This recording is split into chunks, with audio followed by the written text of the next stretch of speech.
Hello, nearest people. Assalamu alaikum. This is Shaikh Shan. Welcome to Travel Biker Shan. আশা করি সকলেই ভালো আছেন। Suzuki তাদের নতুন 250 সিসির বাইক রিলিজ করলো গতকালকে। তো আপনাদের ভাই এখনো অত বড় ইউটিউবার হয়ে পারে নাই, যে কারণে ইনভাইটেশন আসে না। তো যে কারণে আপনারা বেশি বেশি সাবস্ক্রাইব করে দিয়েন, তাইলে যাতে পরবর্তীতে আপনাদের ভাই ইনভাইটেশন পায়। তো যাই হোক, এইটা ব্যাপার না, ইনভাইটেশন দিল আর না দিল। তো চলেন, সকল কথাবার্তা হবে ইন্ট্রোর পর।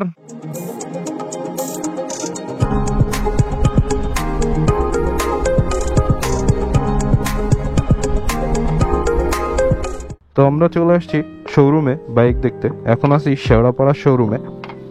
বাইকের লুক দেখতে ভালো লাগতেছে, যদিও আগের বাইকটা আর নতুন বাইকটার প্রায় সিমিলার লুক, সাইজও প্রায় একই রকম। সাইজের খুব একটা ডিফারেন্ট পাওয়া যায় না, হয়তো মাথার দিক থেকে বা বডি দেখলে হালকা একটু বড় মনে হয় এটা, আর আগেরটা একটু ছোট ছিল সাইজটা, হয়তো আপনারা দেখলে বুঝতে পারতেছেন। এটা ছিল 150-এর যে এসএফটা, আর এটা হলো 250-এর এসএফ। তো এইটার বডিটা একটু বড় বড় মনে হয় আগের থেকে, সব কিছুই একটু সাইজে বড় ইউজ করা হয়েছে, যেহেতু ইঞ্জিনটা 250 সিসি বলা হচ্ছে, কিন্তু অ্যাকচুয়ালি 249 সিসির এসওএইচসি ইঞ্জিন ইউজ করা হয়েছে। আর এটা অ্যাকচুয়ালি এসওএইচসি না, এটা হলো এসওসিএস, নতুন একটা টেকনোলজি। আমি পরে হয়তো আপনাদের সাথে এটা নিয়ে এক্সপ্লেন করব। নতুন টেকনোলজি। আর পেছনে টায়ার ইউজ করা হয়েছে 150 সাইজের, 150, 60, 17 সাইজের টায়ার পেছনেরটা। সামনে ইউজ করা হয়েছে 110 সাইজের টায়ার, আগেরটার থেকে অনেক বড়। আগে ছিল 100 সাইজের টায়ার, পেছনে ছিল 140, আর এটাতে ইউজ করা হয়েছে 110 আর পেছনে 150। তো সেই দিক থেকেও টায়ারটা অনেক মোটা, যদিও টেলিস্কোপিক ফ্রন্ট সাসপেনশন ইউজ করা হয়েছে, তারপরেও এটা সাইজ অনেক হেভি যদি কম্পেয়ার করি আগেরটা থেকে। আগেরটা ছিল একটু চিকুন টাইপের, আর নতুনটা একটু মোটা করছে। ডুয়েল চ্যানেল এবিএস এর সাথে আসছে বাইকটা। সামনে অনেক বড় ডিস্ক দেখতে পাচ্ছেন, 300 mm এর থেকেও বড় একটা ডিস্ক ইউজ করা হয়েছে এই বাইকটাতে। আর সবই প্রায় সিমিলার। সামনে লাইট এলইডি, ব্যাকলাইটটাও এলইডি, কিন্তু ইন্ডিকেটারগুলো আগের মতোই হ্যালোজেন ইউজ করা হয়েছে, যে জিনিসটা আমার কাছে ভালো লাগে নাই। আর মাফলার, যেটা অ্যাকচুয়ালি এক্সস্ট মাফলার বলা হয়, এই মাফলারটাও আগের এসএফের মতোই করা হয়েছে, একই রকম। পেছনে সিঙ্গেল আর্ম সাসপেনশন, যেটা আগের মতোই, সবই সিমিলার। পিছনের ডিস্কটার সাইজও একটু বড় করা হয়েছে, যেহেতু ডুয়েল চ্যানেল এবিএস। ব্রেকিংয়ের দিক থেকে ভালো হবে।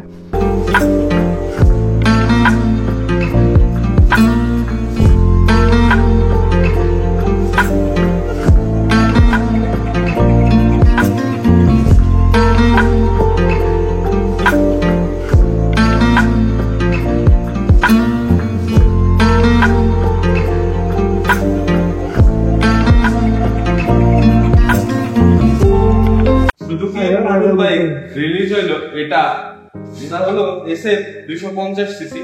আর দুইটা বাইক একসাথে লঞ্চ করছে, একটা এসএফ আর একটা হলো এসএফ এর নেকেড, যেটা প্রতিবারই এই দুইটা সিরিজই লঞ্চ হয়। তো এই বাইকটা আগের থেকে একটু বালকি মনে হইতেছে বসার পরে, কারণ আগের সাইজটা থেকে একটু মোটা মোটা মনে হচ্ছে। যদিও এটা মনে হয়, আর ডিসপ্লেসমেন্টে যা দেখলাম খুব একটা বড় লেখা নাই, তারপরেও দেখতে মনে হইতেছে এটা হায়ার সিসির কারণে। ইঞ্জিন বড়, টায়ার বড় করা হয়েছে, তো এই সব কারণে বাইকটাকে একটু বড় বড় মনে হইতেছে। শোরুমে চলে আসলাম, দেখে গেলাম সবকিছু। এখন প্ল্যান আছে যে এটা বুকিং দেওয়ার। জিএসএক্স এর চালাইতাম, জিএসএক্স এর ছেড়ে দিয়ে হয়তো এটা নিব এখন। তারপরেও আগে সবকিছু বুঝি নিজে, আপনারাও বুঝেন, আপনারাও কমেন্টস করে জানাবেন যে কোন বাইকটা আমার জন্য বেটার হবে, জিএসএক্স আর না এসএফ 250। আগের এসএফ, নতুন এসএফ, মিটার একই রকম, মিটারে চেঞ্জ নাই। ক্লিপ অন হ্যান্ডেলবার ইউজ করা হয়েছে আগের এসএফের মতোই। ট্যাঙ্কটার সাইজটা এবার একটু বড়, কিন্তু কি সিস্টেম, ট্যাঙ্কের যেখান থেকে ফুয়েল ইউজ ভরা হয়, তো এই সাইজগুলো প্রায় সিমিলার। সিট একই রকম, সিট হাইটও আগেরটার মতো, সিটিং পজিশন একই রকম, ফুট প্যাক সেটা দেখা যাইতেছে একই রকম। তো খুব একটা চেঞ্জ এই বাইকটাতে নাই। এই চেঞ্জ কি আগের যেখানে দেওয়া ছিল এখনো সেইখানেই দেওয়া আছে। লুকটা ভাল লাগতেছে এবারের লুকটা একটু সুন্দর করছে। লুকিং গ্লাস আগের মতোই দেখা যাইতেছে, একদম সিমিলার। উইন্ডশিল্ড একই রকম সাইজে, হেডলাইট সব কিছুই একই রকম। লুকের দিক থেকে কোনো পরিবর্তন হয় নাই এবার বাইকে, আহামরি চেঞ্জ নাই। নতুন টেকনোলজি, নতুন বাইক, 250 সিসি। মাইলেজের কথা বলি, এই বাইকটাতে মাইলেজ কোম্পানি ক্লেম করতেছে 35 কিলোমিটার পার লিটার। আর দু একজন নাকি টেস্ট ড্রাইভ দিছে, ইন্ডিয়ান কিছু ইউটিউবারের ভিডিও দেখলাম, তারা তো অনেক আগে থেকেই চালায় এই বাইকটা। তো তাদের যে ভিডিওটা দেখে বুঝলাম যা, তাতে তারা বলতেছে এটার তেল নাকি 38 থেকে 40 পাওয়া যাবে হাইওয়েতে। আর সিটিতে কোম্পানি যেটা ক্লেম করছে এরকমই পাওয়া যাবে। হয়তো বাংলাদেশের ফুয়েল ভালো না, যে কারণে হয়তো 1-2 কমতে পারে মাইলেজ। তো সব কিছু দেখে খারাপ লাগে নাই।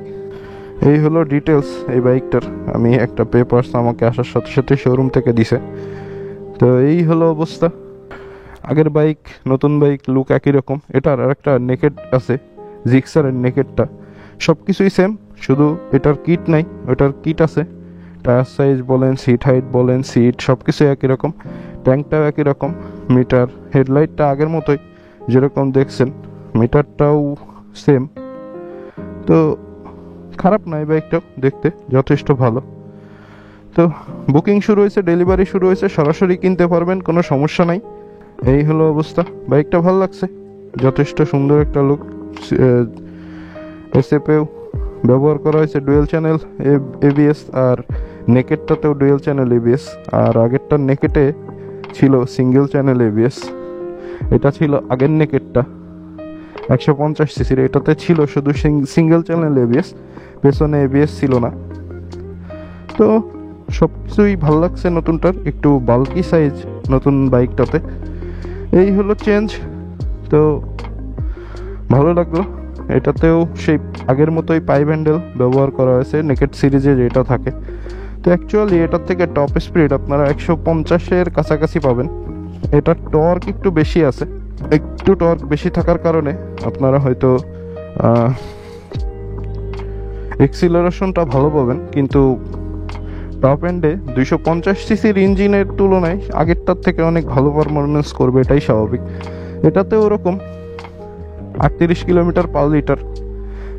ইঞ্জিন তো সিমিলার, হয়তো নেকেটের এটার ওয়েটের কারণে একটু কম পাবেন। ওয়েট দেখলাম 158 কেজি, আর এইটাতে মনে হয় এসএপে 158 কেজি, আর ওটাতে মনে হয় 150-এর নিচে হওয়ার কথা কিটের কারণে। তারপর আমি আপনাদেরকে পেপারসটা দেখে আর একটু শিওর হয়ে বলি। গিয়ার 6 স্পিড, 4 সাইকেল, মানে 4 বাল্ব, single cylinder, oil cooled, SOHC দেখাচ্ছে, আবার এইখানে লেখা আছে এসওসিএস। যাই হোক, হয়তো নতুন একটা টেকনোলজি হইতে পারে। আর ডিসপ্লেসমেন্ট 249 সিএম। এই fuel injection, electric start, 6 speed gear box. Fuel tank 12 litre. এটাতে ফুয়েল ট্যাঙ্ক আছে 12 লিটার, যেটা আগেও ছিল 12 লিটার, হয়তো 11 লিটার ছিল আগে। পাওয়া গেছে অ্যাকচুয়াল জিক্সার, যেটা নেকেট জিক্সার হলো এটা। নেকেট জিক্সারের ওয়েট হলো 156 কেজি। আর এসএফ যেটা 250 এসএফ, এটার ওয়েট হলো 161 কেজি। এই হলো ওয়েটটা এই বাইকটার। তো ওয়েটের দিক থেকেও হায়ার সিসি হওয়ার কারণে একটু হেভি তো হবেই, ইঞ্জিনটা হেভি, আর বাইকটা একটু বাল্কি সাইজের, যে কারণে একটু তো আপনার ওয়েট হবে এই বাইকটাতে। তো সব দিক থেকে বিবেচনা করলে বাইকটা কোনো দিক থেকেই খারাপ না। বের হয়ে যাওয়ার সময় হয়ে গেছে শোরুম থেকে, তো এখন আপনাদেরকে প্রাইসটা জানাই দিই। এই বাইকটার প্রাইস রাখা হয়েছে একদম 4 লাখ, অ্যাকচুয়ালি হলো 3,99,999 টাকা। তো অ্যাকচুয়ালি প্রাইসটা 4 লাখে আসে। এটা হলো নেকেট, যেটা 250 সিসি। আর এসএফ, এটার প্রাইস রাখা হয়েছে 4,50,000, অ্যাকচুয়ালি যেটা 4,49,999 টাকা, অ্যাকচুয়ালি 4 লাখই বলা যায়। তো বাইক দেখতে খারাপ লাগে নাই, আপনারা এটা থেকে ম্যাক্সিমাম স্পিড অ্যাপ্রক্স 55-56 পাবেন, 155-56, আর ওটা থেকেও সিমিলার 155-56ই পাবেন। তো এই ছিল বাইকটার ইন ডিটেলস। আর এটা হলো সুজুকি শেরোপাড়া শোরুমটা অনেক সুন্দর করছে, ভালো লাগছে শোরুমটা। এর আগেও যদি আমি এখান থেকে একটা বাইক নিছি, তো সব দিক থেকে বিবেচনা করলে বাইকগুলো আপনারা নিতে পারেন। এখন বাদ বাকি চালায় দেখতে পারলে বোঝা যাবে যে কোন বাইকটা কেমন। আমি এখনো চালাইতে পারিনি, হয়তো 1-2 দিনের ভিতরে টেস্ট ড্রাইভ দেবো। আজকে ব্যবস্থা থাকলে আজকে হয়তো, কিন্তু এখনো রেডি হয় নাই। কালকের থেকে আর কি শো করার কথা ছিল সকল শোরুমে, এই জন্য আজকেই বাইকগুলো এভাবে রেখে গেছে। তো আমি সুযোগে বাইকটা দেখে গেলাম। যদিও এই যে ভাই আমাকে খুব হেল্প করলো, তো সেই ক্যামেরা ট্যামেরা ধরে আমাকে অনেক ভিডিও করে দিছে, ধন্যবাদ ভাই। তো ভালো থাকবেন, সুস্থ থাকবেন, দেখা হবে আবার কোনো এক নতুন ভিডিওতে। ভিডিওটা যদি ভালো লাগে তাহলে লাইক, ফলো, শেয়ার, সাবস্ক্রাইব করে দিন। ধন্যবাদ, বাই বাই।